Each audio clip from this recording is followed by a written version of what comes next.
कराची में एक हफ्ते में 542 अफराद जान की बाजी हार गए। वजह गर्मी की शिद्दत में इजाफा या कुछ और।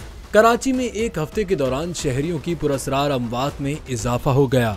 ईदियो छिपा के सर्दखानों में 542 मैयतें मुंतकिल की गई हैं, जिन्हें ईदी सर्दखानों में आर्जी तौर पर रखवाया गया और बादअज़ा गुस्ल कफन का अमल मुकम्मल करने के बाद अहले खाना के हवाले कर दिया गया।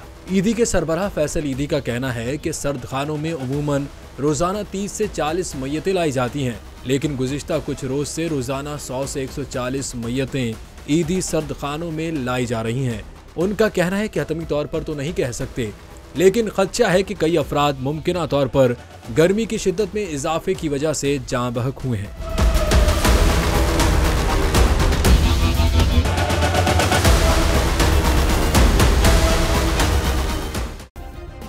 सब्सक्राइब करें और बेल दबाएं ताकि कोई खबर रह न जाए।